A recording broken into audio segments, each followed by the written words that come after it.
really necessary because there are dynamics present day one in blended families that are not present in other families. And there's enough risk of divorce in a regular marriage, but when you have a blended family marriage, we need to understand the special issues related to that. I want to talk about non-biological parenting. Again, and this is a very special challenge for blended families. And here are the challenges. Number one, the protective instincts of a biological parent, keeping their child away from the step-parent. Now, this is one of the leading causes of divorces in blended families. The law of possession, there are 4 laws of marriage in Genesis 2:24 and 25. For this cause, a man will leave his father and mother. That's the law of priority. Second law here, it says, and will cleave unto his wife. That's the law of pursuit. You energetically pursue your spouse. That's what cleaving means. And they two shall become one. Not 1.3 or 1.8, but one. And the only way that 2 things can become one is if you both surrender everything to the relationship. In Luke 14, Jesus said, you can't be my disciple unless you give up everything you have. Because anything we won't give up is an idol, and it threatens the relationship. Okay, it's telling Jesus this is more important to you. So when you come into marriage with children from a previous marriage, the non-biological parent has to share ownership in that child. They can't be on the outside. And I understand they're not the biological parent, and they shouldn't try to replace the biological parent. But they have to be an equal. But there's just this natural thing that says this is another thing here. It's not trusting each other with decisions related to children or stepchildren because of favoritism, or you don't love them because you don't love them like I love them. Okay, well, let's talk about that for just a minute. Again, marriage is trust. And if you don't trust a person with your children, never marry them. You're making a huge mistake. But when you marry somebody, they become co-owners of those children. They have to have ownership of those children. And you say, but you become protective. And you say, well, you don't love them as much as I love them. Well, let me talk about this for just a minute. Okay, first of all, a lot of people are very emotionally damaged, when they've had a previous marriage or previous relationship. Okay, you say, you don't love them as much as I love them. The greatest love on earth is a decision, not an emotion. Jesus said, love your neighbors, you love yourself. That word is the word agape, and that means a love by choice. I can choose to love your children just as much as you do. And what God's love is doing what Jesus would do regardless of emotion or circumstances. Let me say another thing. You know something? Your emotions actually may be working against you because of what you've been through. And the objectivity of the non-biological parent may be the best gift that God's ever given you. And when you take your children away from your spouse, when they should have ownership,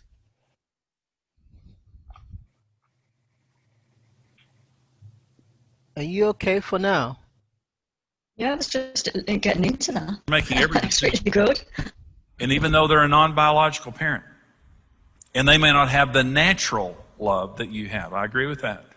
They can love your children by choice. That's the greatest level of love. And they can speak objectivity into your life. Now, I've seen a lot of divorces in blended families over this issue right here, where one spouse says something like this, well, you may not be my spouse the rest of my life, but my children are going to be my children the rest of my life. And if it comes down to a choice, I choose my children. Okay. Well, I'll talk about that more in just a minute. It's a mistake. You have to share ownership of the children. Now, it may be wisdom for the biological parent to enforce discipline. That might be wisdom, especially in the beginning of the relationship while the non-biological parent is gaining authority. Well, that might be, but the non-biological parent has to have full rights to that child. See, in one situation that there was a divorce, the children didn't want the new husband. They were loyal to their biological dad, and they didn't want the mother to get married again. And they tormented this guy, and he was powerless because the wife wouldn't let him have any authority over the children. And he was a good man. He wouldn't have abused those children. But he was just saying, I can't correct them. I can't defend myself. And she said, you better not. And he said, listen, these kids are disrespecting me, and they're making my life miserable. And she said, if you're asking me to choose between you and my children, I choose my children. And they divorced. He said, I can't live this way. I'm vulnerable. And what I said to her is, one, the law of possession. If you didn't trust him with your children, you should have married him in the first place. But marriage is trust. So parent those children together, and those children need to see you operating as a team. They need that. Another issue of non-biological parenting is the natural sexual barriers are missing. And that doesn't mean there needs to be an atmosphere of mistrust. You just need to understand, though, there is a natural sexual barrier biologically that when you have a step-parent in the family, there needs to be a higher level of modesty and accountability. It's not an atmosphere of mistrust, it's just wisdom that just says we need to wear robes more often. We need to wear clothing that's a little bit more appropriate and modest than we might, and there just needs to be a higher level of wisdom and accountability because that natural barrier is missing. Child support. Let me talk about the law of possession for just a minute. This is one of my relatives divorced. She married into a blended family situation, and when she married into it, he was paying child support to his children, his ex-wife, the way he should have. He was a good man. This is a really good man. And every time they wrote that check, my cousin got madder every month. She just couldn't handle the fact that this money was going to his ex-wife, and she picked up an offense toward his ex-wife, and it just tormented her until ultimately they divorced. Listen, the law of possession says your debts are my debts. Your assets are my assets, your liabilities are my liabilities. And if you've got children from a previous marriage that need to be supported, I fully own that, and I will fully do that with a good attitude supporting you and your children. But she didn't do that. She would not assume the liability of him making that payment. And what happened was the marriage just tanked. It just went south. And so we have to understand that in marriage there is this law of possession. There's one other thing I want to talk about related to children is visitation. Children coming and children going. And this is one of the most agonizing issues I've ever helped families with. I'm thinking of one family in particular, and this was an ex-spouse that was spoiling the children and letting them have all kinds of exposure to ungodliness with them and their new spouse. Every time the children went, and they knew it, and they were using the children as weapons against them. And every time the children went to their home, they would feed them full of just all kinds of nonsense and let them do anything they wanted to do, let them watch all kinds of movies, and then they would come back from that environment. And this couple came to me and they said, Jimmy, what do we do? Because legally there wasn't anything they could do. They weren't doing anything illegal. They were playing the children off of each other, and they were trying to spoil the children so they would be favored. And I said, number one, do not communicate through the children. Don't do that to those kids. You communicate directly with your ex-spouse and their spouse, and don't use those children as messengers. Okay, let the adults do the communicating, not the children. Number two, every time those children leave your home, you pray over those kids. And you pray protection over their mind, their heart, their memory, their sexuality, their attitudes. You pray that God will go with them wherever they go and supernaturally protect them. Number three, do not take for granted every day you have with that child, and don't you play that game. You be righteous. You have standards. You love those children. You take those children to church, regardless of what they say. Don't be legalistic. Be fun and be fair, but you expose those children, and do not underestimate the power of God to impact those children's hearts, because righteousness is more powerful than sin. And they may be going into a home of your ex-spouse or someone, and they're being exposed to all kinds of stuff. Let me tell you something. The Spirit of God is more powerful than the spirit of the devil. And don't let fear and discouragement get over you. You communicate to the adults. You pray over your children coming and going, and you don't lower your standards because somebody else has. They'll lose that fight. They'll lose that fight, I promise you. And when those children get old, the Bible says when you train up a child in the way that they should go, when they get old, they won't depart from it. When those children mature, they'll bless you for your righteousness, and they'll look at this other person who is doing that, and they'll say, grow up. I love you, Mom. I love you, Dad, but why did you do that when I was growing up? Why did you say those bad things about Mom and Dad? Why did you do those things? Why did you let me get involved in those things? You were supposed to be the adult. And they'll turn back to you, and I promise they'll thank you for what you did. You need to be fair. Don't be legalistic. But you just have faith in the power of God. Hope you enjoyed that teaching. You know, I love teaching to blended families because, you know, they have special issues. And you can have a very successful blended family. Half of all families today are blended families. And we know of many successful step families. In fact, we interviewed successful step families, and out of that, we created a resource called Blending Families. It's a book. It's also a workbook. It's also a set of DVDs, and we want to put these into your hands. Right now, for your gift of $25 or more to Marriage Today, we want to send you the book, Blending Families. Now, this is some of the teaching that you heard today, plus it's the interviews, the excerpts of interviews from these step families telling you how they overcame their problems. We talked to them about everything that blended families face, the special challenges that they face, and they told us in this book how they overcame all the problems that you might face. And so you're going to get a lot out of the book. For $65 or more, we want to send you the Blending Families book plus the DVD set. This is them in person telling you in these interviews how they overcame their problems. For $90 or more, we'll send you the book and the DVD set along with the workbook. This workbook now is something you can go through as a couple. It's something that you can have a Bible study or a small group with and help other couples to overcome the problems that blended families face, the special problems they face. But listen, how to thrive in a blended family, how to have the family and marriage of your dreams, but to be able to deal with, to be equipped to deal with the special problems that you face. What a great set of resources we have, and here's how you can get them.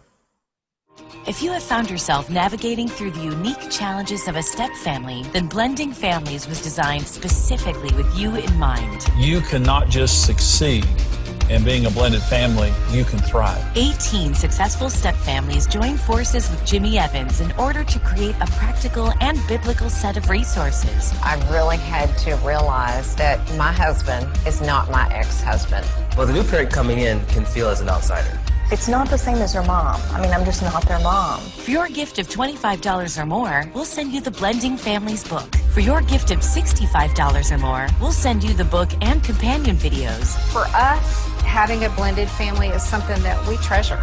For your gift of $90 or more, we'll send you the Blending Families book, videos, and workbook designed for couples, private study, or group study. Order today and set out on the exciting journey toward the healthy and happy blended family you always dreamed you could have.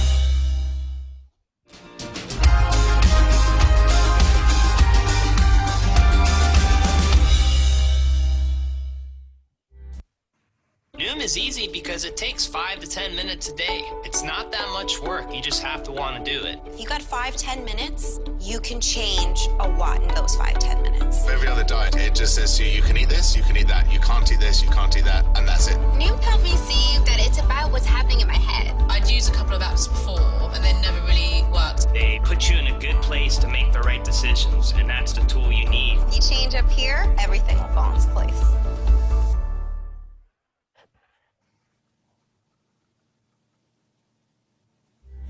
Honestly, how can you say you love that stepchild the same as your biological child when there's been so much more history? It would be hard to say that truthfully, but as far as your commitment to the best interest of that child with his kids and with adopting a son, I can honestly say today I love those kids like my own. But it didn't happen overnight. It's a commitment to a process. I don't love my kids equally, but I love them individually. I love them uniquely because each of them are, and I'm not just saying because one's biological and one's not biological. I love them all uniquely. I feel like it's across the board the same, but just in different ways because they have different strengths, different things that are about them, things that you love, things that you get, it's just, I don't think you can love them. I think when people say, oh, I love my kids all the same, you don't. You love them all uniquely. If you expect to always have it be the same, then you're setting yourself up for disappointment. And if you expect your spouse to love every child and treat every child exactly the same, again, you're constantly going to be saying, but he's not doing it. Hello, Marcella. It's not possible. It's not possible. There are, even with my 2 biological children, I cannot even possibly imagine being able to love them more, but I don't treat them exactly the same. Well, those were some great insights from our couples. And now we're going to talk about discipline. Huge issue in any family. In blended families, there are some special challenges. We're going to listen now to Charles and Ty talk about how they did some things wrong related to discipline. Listen to this. I know how my son feels when I discipline him. He's mad, he doesn't like it, and he loves me, and I've been there from the beginning. So imagine how a child is going to feel when the step parent comes in and tries to administer discipline. They don't have the roots that I have, so it's going to be war. So we didn't do this. We should have. We just kind of was like, okay, we all have equal power, okay? And he disciplined and I disciplined, but we found that the step parent just being the love initiator, just sowing the love seed, really helps to nourish the relationship with the child to where they can grow to a place where the child can receive discipline. One thing that's important with discipline is not only my spouse and myself being on the same page, but also the child's mother, you know, or their father, the other parents essentially, that they're on the same page, because you want to let them know that this is how we're going to run our house, this is how we're going to discipline, and so that there's no surprises. We have been through situations where one or the other of us was going to discipline one of the children, and specifically when it's the other's child, and when you see that happening and you don't agree with it and you step in the middle of that, and we've done it and it was not successful, you find that you're not only are you undermining them, but you're teaching that child lack of respect for the other parent. So while we would love, I wanted him to be a disciplinarian, I wanted him to be a father figure to my children. There was a period of time where their father wasn't active in their life, and so I wanted him to step into that. On the other hand, if I stepped in and kept undermining him, I was just teaching the children that he had no value. Also, because of the different ages and the different backgrounds they were raised with, that we have to use wisdom. You can't discipline them all the same. They all need consequences for actions, if they do something that, we need to deal with. But it's not necessarily going to be the same with each child, because you have to know that child's personality. You don't want to crush their spirit, and we want a positive result. We don't want them to do it again. So how do we get to that? Over the years, as I've counseled blended families, couples, that one of the most perplexing things that some go through is their children going back and forth. And when they go to their ex's home, the ex allows things that they don't. And sometimes this can be really bizarre. Competition, a very ungodly ex that just really allows the kids to do anything. And couples really grieve over that, and rightly so. And so we're going to talk to the couples now and let them tell you about how they deal with exes that allow things that they don't. We have to trust God. At the end of the day, when he's over there, it's completely out of our hands. It's in God's hands. I used to stress about it every time he went over there. What's happening over there? What's he exposing her to? What kind of friends does she have over there? What kind of music? What kind of movies? All those type of things. But at the end of the day, we don't do those things at our house. He's there with us most of the time. We're going to continue to have positive reinforcement with him. We're going to continue to show him, hey, this is why we do this. This is why we don't allow you to watch certain things. This is why you don't get to listen to certain music, because there's a message behind it. This is why, so that we're sowing the seeds now. He may not understand it all, but one day he will make that choice, and hopefully it's the right one. Code everything in prayer. Lift them up the whole time they're gone, before they go. Anything that you're concerned about, just encouraging them in loving ways without condemning the other parent. Address whatever the issue is that you need, that your concern is. What can you do? What's an out? How can you, if this happens, where can you go? What do you do? Do you know how to call 911? Do you know how to call a friend, or, another adult that you trust, and those kinds of things? I can give you instances where, April's ex brought them to a party in Mexico, and they're 14 years old, and, they're drinking. Keep going. Look, this is real. Or inappropriate movies or whatever. That's where the control factor comes in, and it's unfortunate. You obviously address that very strongly, as well as you can, to try to affect the other spouse. That's something that you have to do. But as far as the children, you just say, there's a reason why we don't do this. And you look at it as an opportunity to talk to them about why we don't do this.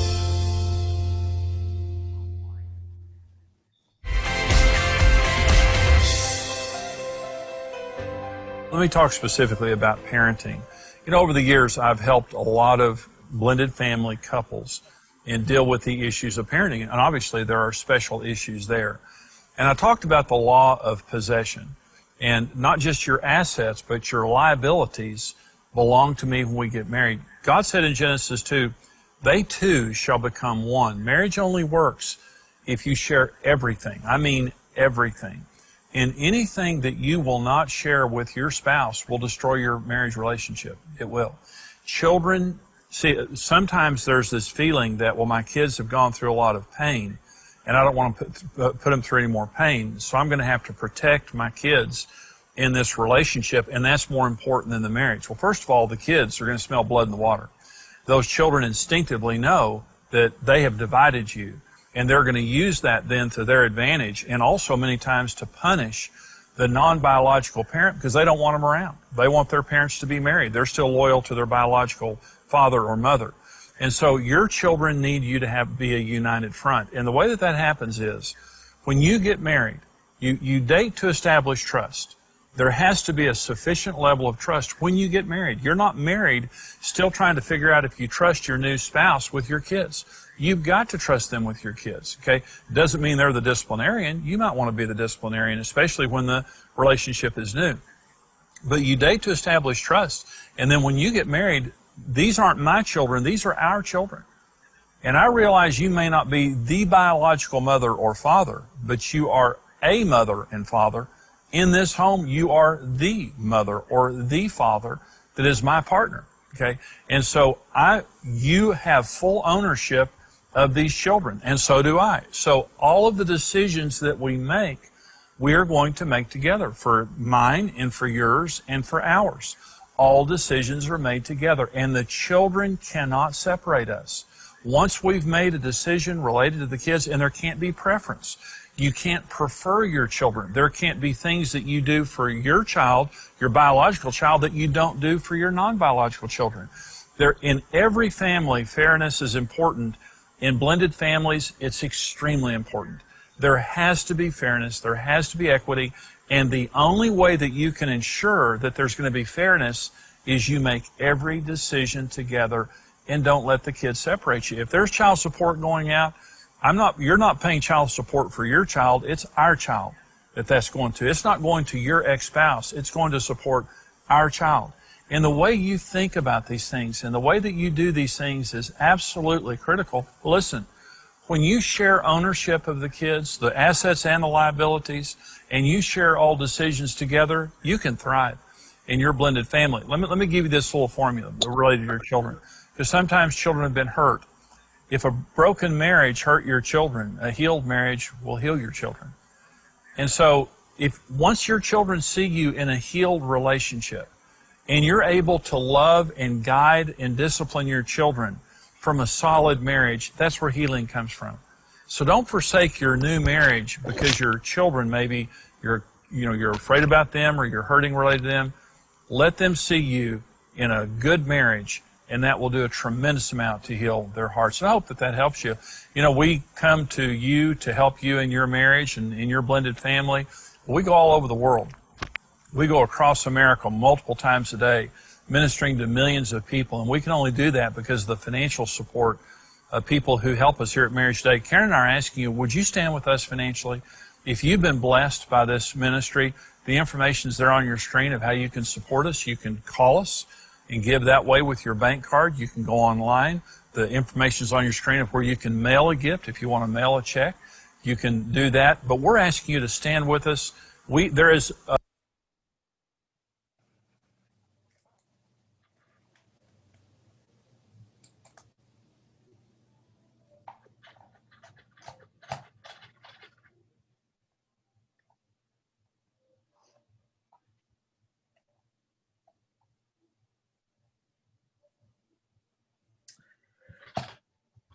Hello, Marcella. Yes. Sally was having problems with the sound, so she's not at home. She was on driving, so she'll watch that later.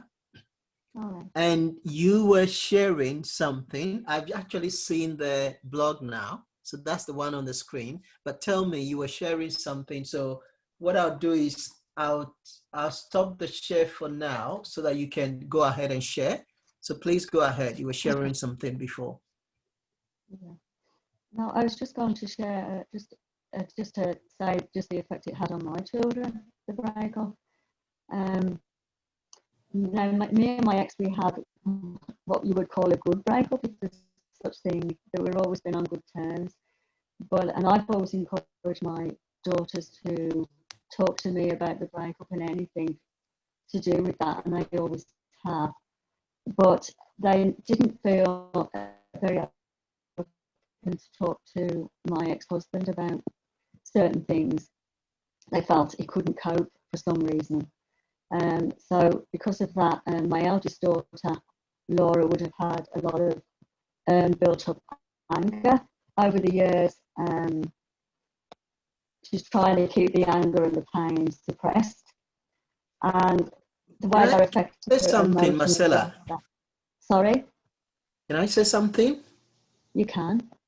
Well, I'm allowed to say because you're my fiance. You're looking beautiful as usual. You're looking glamorous as usual. Thank you. Anyway, I just wanted to say that. Okay. Yeah, please go on. Okay. Thank you. So anyway, because of that feeling they couldn't share, they had a lot of built up anger. And the way that affected Laura emotionally was that she'd find it very hard to cope with everyday stuff because she got all this emotional stuff she was trying to keep down within her.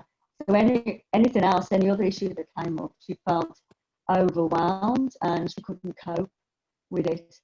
And because of that as well, she would fly off at the handle very easily, and it would affect her relationship with her boyfriend, that she would take her anger out on him. So that had a huge impact on her relationship. She also would have suffered with anxiety from time to time as well. Now, my youngest daughter, Roisin, was very similar in that she had a lot of anger as well, because she felt she couldn't share stuff again with my ex-husband. And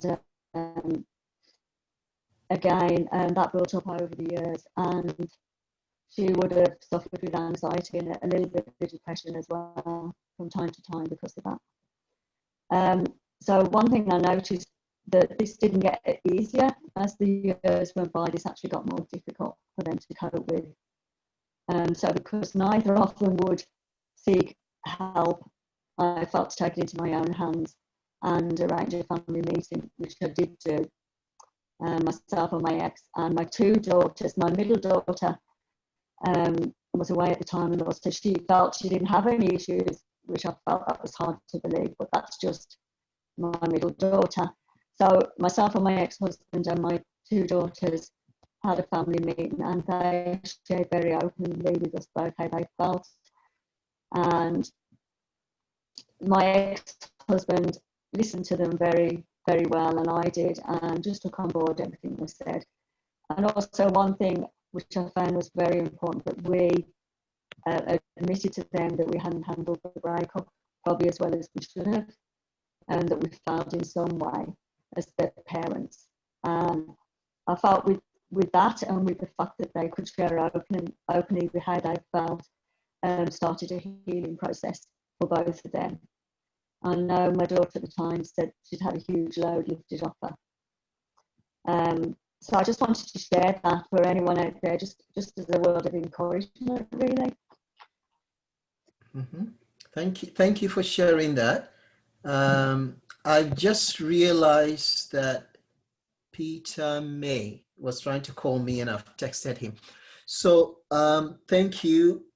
We've got, thanks to Zoom, we've got 7 minutes left. All right, if I share about the subject I was going to share. Yes, of course. Okay. So I had written a blog in September of 2010, which is about 10 years ago. And I mentioned, and I'll just quickly go through it, okay? Because that's what I had wanted to share before I couldn't find it. I think, so, okay, that's what I had wanted to share before I couldn't find it. Peter May has just joined us. He's trying to get his sound, but so I just pause a bit so that, yeah. Welcome, Peter. Hi, John. Hello. Peter. How you doing? Yeah. Okay, so I'm just going to read a blog that I wrote 10 years ago, and I just read something quickly and I'll get into the subject. So that's about the emotions that children of divorced, separated couples, maybe this doesn't apply to unmarried parents, children, but so the bit I wanted to read is that this is based on my observation of my own children or one of my children. So as adults, we are more likely to respond to a child's expression than the impressions that trigger those expressions. So what do I mean by impressions? So impressions and perceptions children have about particular situations trigger those expressions. So a child observes a situation, maybe an argument between parents. So it has made an impression on them. Now, how they process that would be based on the life experience they have. So they would have processed it in one way or the other, whether they've done a good job of it or not, but that forms gives them a certain perspective about situations to do with that. Now, one of the things that they go through is anger. All children go through anger, but the experience of anger that they go through when there is a situation which they are not responsible for, that is a different kind of anger. I mean, there's an anger where you feel very much in control of a situation, but there's another kind of anger which is mixed with helplessness. And when that is not resolved, as in they have a conversation with somebody to help them, sort of either bring that under control in a way they can manage, or at least find an outlet that is creative. So if that doesn't happen, then that anger becomes something that they carry along. They carry along. Now, another emotion they go through is guilt.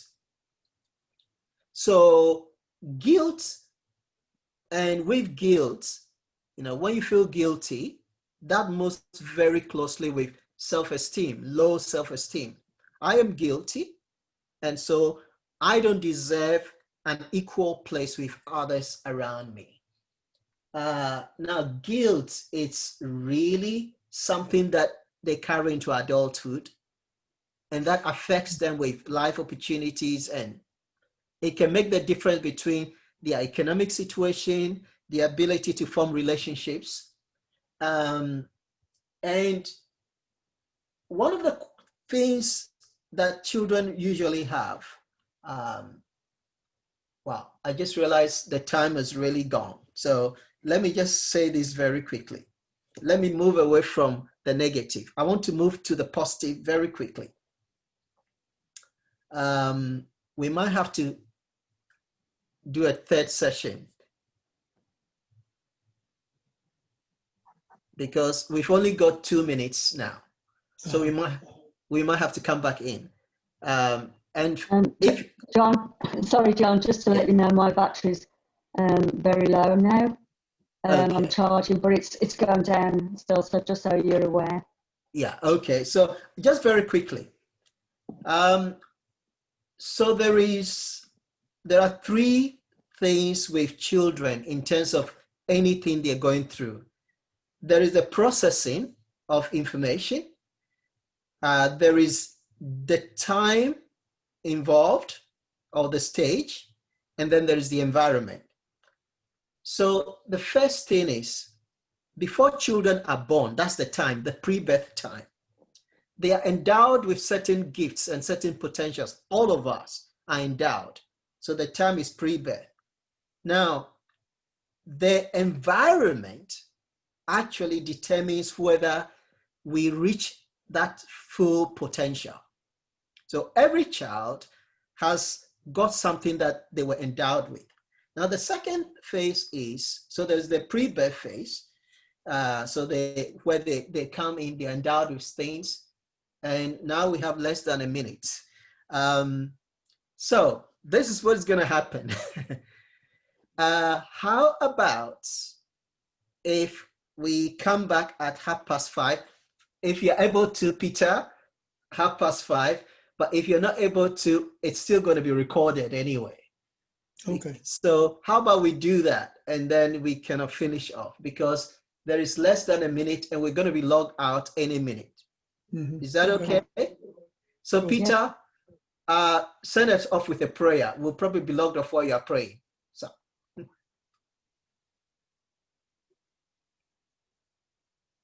Hello, Peter. Oh, sorry, you're talking to me. Sorry. Yeah, you will be logged off any minute. Share a quick prayer for, yeah. Lord Jesus, we thank you so much, Lord, that you are the unseen guest in